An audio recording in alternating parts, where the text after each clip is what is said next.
بسم اللہ الرحمن الرحیم۔ شروع اللہ کے نام سے جو بڑا مہربان نہایت رحم کرنے والا ہے۔ ناظرین اکرام، شعبدہ بازی اور شیطان کی پیروی کرتے ہوئے جن بدبختوں نے نبوت کا جھوٹا دعویٰ کیا، ان سیاہکار کذابوں میں ایک اسحاق اخرس مغربی بھی تھا۔ خلیفہ ابو جعفر منصور عباسی کے دور خلافت میں اس بدبخت نے جنم لیا اور مختلف مذہبی کتابوں کا مطالعہ اور زبانیں سیکھ کر اس نے گمراہی کا ایسا دل فریب جال بچھایا کہ عام اور خاص بھی اس کے شیطانی شعبدوں کو دیکھ کر اس کے سامنے سرنگوں ہو گئے۔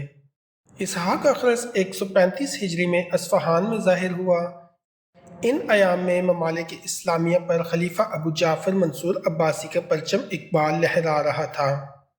محققین نے اس کی دکان آرائی کی کیفیت اس طرح لکھی ہے کہ پہلے اس نے صحف آسمانی، قرآن، تورات، انجیل اور زبور کی تعلیم حاصل کی، پھر جمیع علوم رسمیہ کی تکمیل کی۔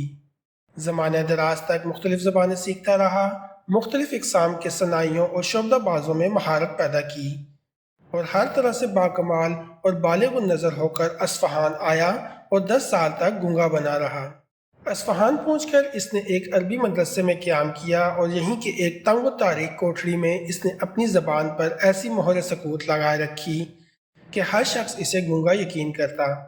اس شخص نے خود کو جاہل ثابت کرنے کے لیے اشاروں کنایوں سے اپنا تاثر قائم کیا۔ 10 سال کی طویل مدت میں کسی کو وہم و گمان تک نہ ہوا کہ وہ علم و علوم پر اتنی مہارت رکھتا ہے۔ اسی بنا پر یہ اخرس یعنی گونگے کے لقب سے مشہور ہو گیا۔ ہمیشہ اشاروں سے اظہار مدعا کرتا، لوگ اس کے ساتھ اشاروں کنایوں سے تھوڑا بہت مذاق کر کے تفریح تباہ کرتے تھے۔ اتنے صبر آزما مدت گزار لینے کے بعد آخر وہ وقت آ گیا جب کہ مہر سکوت توڑ دی اور لوگوں کو اپنے شعبدوں سے متاثر کرنے لگا۔ وہ کمال کا کیمیا گھر بھی تھا۔ اس نے نہایت رازداری کے ساتھ ایک نہایت نفیس قسم کا روغن تیار کیا۔ اس روغن میں یہ صفت تھی کہ اگر کوئی شخص اسے چہرے پر مال لیتا تو اس درجہ حسن و تجلی پیدا ہوتی کہ کوئی شخص شدت انوار سے اس کے نورانی چہرے کو دیکھنے کی تاب نہ لا سکتا۔ اسی طرح اس نے خاص قسم کی 2 رنگدار شمعیں بھی تیار کر لیں۔ یہ کام کرنے کے بعد ایک رات جبکہ تمام لوگ محو خاموش راحت تھے، اس نے وہ روغن اپنے چہرے پر ملا اور شمعیں جلا کر سامنے رکھ دیں۔ اس کی روشنی میں چہرے میں ایسی رعنائی اور دل فریبی چمک دمک پیدا ہوئی کہ آنکھیں خیرہ ہوتیں۔ اس کے بعد اس نے زور سے چیخنا شروع کیا کہ مدرسے کے تمام مکین جاگ اٹھے۔ جب لوگ اس کے پاس آئے تو اٹھ کر نماز میں مشغول ہو گیا اور ایسی خوشالحانی اور تجوید کے ساتھ بآواز بلند قرآن پڑھنے لگا کہ بڑے بڑے قاری بھی حیران رہ گئے۔ مدرسے کے علماء اور طلباء پر اس کا گہرا اثر ہوا۔ یہیں سے اس کی جھوٹی نبوت کا سفر شروع ہو گیا۔ اس کی شیطانی تجلیات کا چرچا راتوں رات پھیل گیا اور وزراء جوگ در جوگ اس کو دیکھنے چلے آئے۔ اعتقادیوں نے ایک ہنگامہ برپا کر رکھا تھا۔ دن نکلنے پر شہر کے قاضی صاحب چند رؤسائے شہر کو ساتھ لے کر اس بزرگ ہستی کا جمال دیکھنے کے لیے مدرسے میں آئے۔ قاضی صاحب نے نہایت نیازمندانہ لہجے میں التماس کی کہ حضور والا، سارا شہر اس قدرت خداوندی پر متغیر ہے، اگر حقیقت حال بتا دی جائے تو بڑی نوازش ہوگی۔ اسحاق جو اس وقت پہلے سے منتظر تھا، نہایت ریاکارانہ لہجے میں بولا کہ آج سے کوئی 40 دن پہلے فیضان الہی کے کچھ آثار نظر آنے لگے تھے۔ دن بدن القائے ربانی سرچشمہ میرے باطن میں معجزن ہوا، حتیٰ کہ آج رات خدائے قدوس نے اپنے فضل مقصود سے اس عاجز پر علم و عمل کی وہ راہیں کھول دیں کہ مجھ سے پہلے لاکھوں اس کے تصور سے بھی محروم رہے، اور وہ اسرار و حقائق منکشف فرمائے کہ جن کا زبان پر لانا مذہب طریقت میں ممنوع ہے۔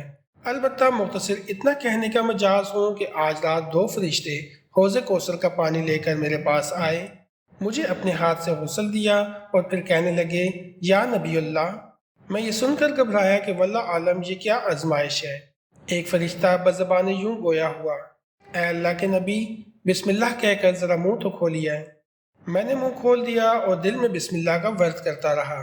فرشتے نے ایک سفید سی چیز میرے منہ میں رکھ دی۔ یہ تو معلوم نہیں کہ وہ چیز کیا تھی، البتہ اتنا جانتا ہوں کہ وہ شہد سے زیادہ شیریں، مشک سے زیادہ خوشبودار اور برف سے زیادہ ٹھنڈی تھی۔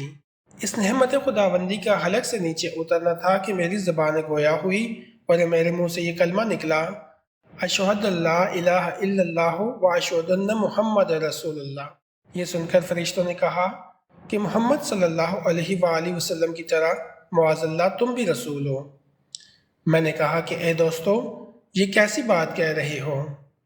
مجھے اس سے سخت حیرت ہے، بلکہ میں تو عرق خجالت میں ڈوبا جاتا ہوں۔ فرشتے کہنے لگے، خدائے قدوس نے تمہیں اس قوم کے لیے نبی مبعوث فرمایا ہے۔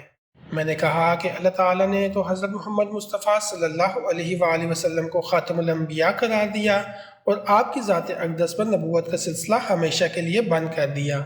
کہنے لگے، درست ہے، مگر محمد صلی اللہ علیہ وآلہ وسلم کی نبوت مستقل حیثیت رکھتی ہے اور تمہاری ذلی اور بروزی ہے۔ اسحاق کی تقریر سن کر عوام کا پائے ایمان ڈگمگا گیا اور ہزارہ آدمی اس کے پیروکار بن بیٹھے، اور جن لوگوں کا دل نور ایمان سے متجلی تھا وہ بیزار ہو کر چلے گئے۔ حاملین شریعت نے بھولی عوام کو بہت سمجھایا کہ اسحاق گنگا، دجال، کذاب اور راہزن دین ایمان ہے، لیکن عقیدت مندوں کی خوش اعتقادی میں ذرا فرق نہ آیا، بلکہ جوں جوں علماء انہیں راہ راست پر لانے کی کوشش کرتے تھے، ان کا جنون خوش اعتقادی اور زیادہ بڑھ جاتا تھا۔ آخر اس شخص کی قوت اور جمعیت اس قدر بڑھ گئی کہ اس نے خلافت پر حملہ کر کے خود خلیفہ بننے کا فیصلہ کیا۔ چنانچہ عباسی خلیفہ ابو جعفر منصور کو مقہور و مغلوب کر کے بصرہ و عمان اور ان کے توابع پر قبضہ کر لیا۔